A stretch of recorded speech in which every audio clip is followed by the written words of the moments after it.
Okay, so now that we've seen a problem with one solution, we've seen a problem with no solutions, let's do one where we have two solutions. Okay, so you're going to do it the same way. We're going to simplify all the denominators. So first fraction is simplified. We can't do anything else to x minus 2. Same with the second fraction. The third one, we can actually factor. We can break it down. Okay, so ask yourself, let's see, we have 1 times negative 10. Find the factors of 10, 1 and 10, 2 and 5. Which two will add or subtract to give you a 3 in the middle? Okay, it'd be 2 and 5. So to get a positive 3 in the middle, you'd have to do 5 minus 2, right? So that's going to be in our factors here. X minus 2 and x plus 5. All right. So now that they're all simplified, let's find the least common denominator. And y'all are doing quite a bit of work. You can't write super big or else you won't have room. There's quite a bit to do, which is why we're taking all week to do 20 problems. So let's see, least common denominator. We're going to need an x minus 2. Right? That'll work for the first fraction and the second fraction. The last one, we have an x minus 2, and we need an x plus 5. Okay, so now all three denominators will go into our least common denominator.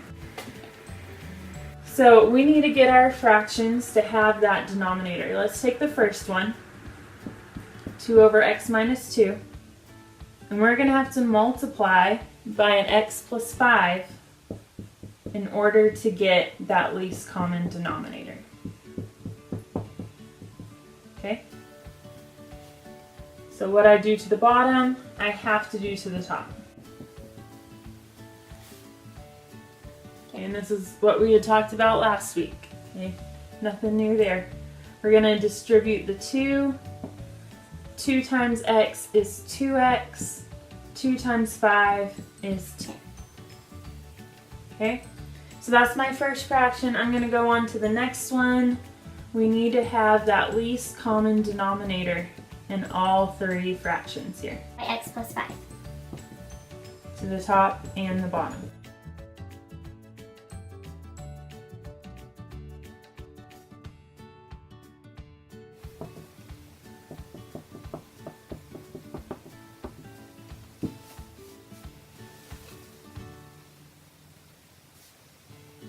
Okay, distribute your x. X times x is x squared. X times 5 is 5x. Okay. And then my last fraction already has that least common denominator, so I don't have to do anything to it. Okay. So let's go through our original problem. Okay. Our first fraction changed to this 2x plus 10. Okay. And then equals. My next fraction changed to x squared plus 5x. And then we have a plus sign in our original problem. And then the last fraction didn't change. We still have a 6 up here. So after I change all my fractions, I just go through the original and rewrite it over here. All right. Now we're going to solve for x. Okay. Anytime you have an x squared, okay, like here, we want to set it equal to 0. Okay, this is the factoring stuff you learned a few weeks ago. Whenever you, well, we might have done it before that too. You definitely did it in Algebra 1. And we have done it this year, I just can't remember when. But anytime you have an x squared, we want it equal to 0, and then we can factor it. So I always like the x squared to stay positive. It makes it so much easier. So I want to keep everything on the right side because my x squared is positive on the right side. Because if I move that x squared to the left, I'm going to have to change it to a negative to move it. And we don't want to do that. We want the x squared to be positive. So I'm going to keep it on the right. I'm going to move everything else to the right side. So I'm going to subtract 2x. And I put it under, if there are like terms, I put it together. So that minus 2x I put under the 5x because they're like terms. Those are the ones that are going to subtract. And I'm going to go ahead and subtract the 10 in this step too, so I don't have to rewrite it extra times. So minus 10, I'm going to put that under the 6 because those are like terms. For me, it just helps keep it organized. Okay. So everything canceled out on this left side. I have 0, which is good. We want it to equal 0 whenever you have an x squared here. All right, the x squared won't combine with anything, so I'm just going to leave it x squared. 5x minus 2x is 3x, and 6 minus 10 is negative 4. All right, now we're going to solve this quadratic here. And we're going to factor it to solve it. So if we want to find the factors here, first times the last, we get 4. Factors of 4 is 1 and 4, 2 and 2. So how are we going to get a 3 in the middle? It'd have to be, to get positive 3, it'd have to be 4 minus 1. So x minus 1 and x plus 4. Okay.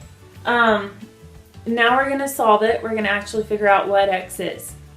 And we've done this before. What you do is you take your factors, your little sets, and you set them equal to 0. So I'm going to take this x minus 1, and I'm going to set it equal to 0 and solve it. I'm going to take the x plus 4, set it equal to 0, and solve. Okay. So if I take that first one and I solve it, I'm going to add 1 to both sides. So x equals 1. Okay. I'm going to take the last one and I'm going to solve it. So I'm going to subtract 4. So x equals negative 4. I know it may be hard to see this on the video, but it's just algebra work. You do the opposite to get it to the other side. You should know how to do this. If not, you can pause it. You can, I don't know if you can zoom in, but you can kind of talk about it. Like, if you can't see it, you can get it from someone else, I guess is what I'm saying. All right, so now we have 2 answers. Before you make it your final answer, you have to make sure you don't get any, you don't get a denominator that equals 0. So let's look at our least common denominator here. Okay, because it has all the parts of all the fractions. If I plug in a 1, do I get a 0? And I don't. No, it wouldn't cancel out with anything. Negative 4, if I plug in a negative 4 into either of these, would I get 0? No. Okay, so my answer is going to be both of those. It's going to be 1 and it's going to be negative 4. Okay. So this is a lot of work. It's not super hard. All of this is something we've done before. We've just kind of put them in one problem. So yeah, just take your time. Make sure you show all of your work. Okay, I want to see where you get the common denominator. I want to see where you solve for x too. All right, so let's look at number 4, last problem. Like I said, on the paper you're going to get for today, you're going to have 2 days to do it. And there should be no reason why you can't finish it in 2 days. Okay, it's 10 problems. Even though it is a lot of work, you can still get it done in 2 days without having any homework, hopefully. All right, so last one, we have 2 over x minus 3. Oops. And I'm going to try to move a little bit quicker on this one, now that we've seen the different types of problems that you might get. And like I said, this is all stuff you've done before. You've just never done it all in one problem. Okay. All right, first thing we're going to do is simplify all of our fractions. So let's take that last fraction. We can break that down. is a difference of two perfect squares. So it's going to be an x plus 3 and an x minus 3. It does not have to be in this order. If you want to put x minus 3 first and then x plus 3, you can. Okay. Since you're multiplying those two binomials, the order doesn't matter. So you can put x minus 3 and x plus 3. So our least common denominator here is going to have an x plus 3 and it's going to have an x minus 3. So we need all of our fractions to have that denominator. So take the first fraction, x minus 3 in the bottom. We're going to have to multiply by x plus 3 in order to get that least common denominator. Right? We're multiplying by our missing part to get the common denominator. What you do to the bottom, you have to do to the top. Alright, distribute the 2. 2 times x is 2x. 2 times 3 is 6. So that's my first fraction. Now I'm going to take my second fraction and I'm going to multiply by the missing part. And for this one, I'm missing an x minus 3 in order to get that least common denominator. Oh, that looks fun. Okay. What I do to the bottom, I have to do to the top. So we're going to distribute the 4. 4 times x is 4x. 4 times negative 3 is negative 12. So now all my fractions have the same denominator. So I'm not even going to worry about the denominator. It's the same for all of them. You don't have to rewrite it 20 times. Now I'm worried about my numerators, the top part. So I'm going to take my first fraction, which is, we said now it's 2x plus 6, minus, always look at that original problem, okay, and go through it. So first fraction minus my second fraction. And remember from last week, anytime you have that subtraction, you want to put that second fraction in parentheses because we're going to have to distribute that minus sign to everything, right? So don't forget that you have to distribute that minus sign. It'll change your answer. Okay. Equals, and we didn't change the last fraction, so I'm going to leave it 8. Alright, and now we're going to solve. So if I distribute that minus sign, that's going to change to a negative 4x now. And that negative 12 will change to a positive 12. Alright, so it just changes the signs. I'm going to bring everything else down.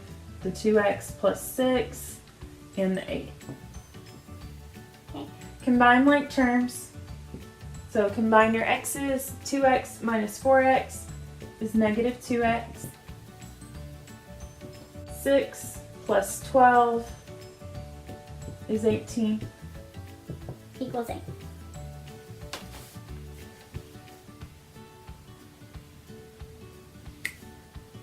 Alright, so we're going to solve for x. Save the x for last. I'm going to subtract 18 to both sides. So negative 2x equals negative 10. Divide by negative 2. So x equals 5.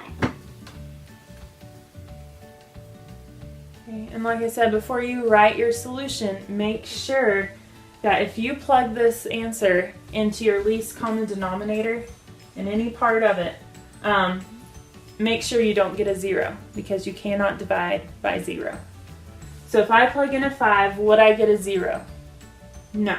None of them cancel. So my solution would be x equals 5. Alright, so that's what we're going to do all week. Nothing too crazy, but it does require some work, some time.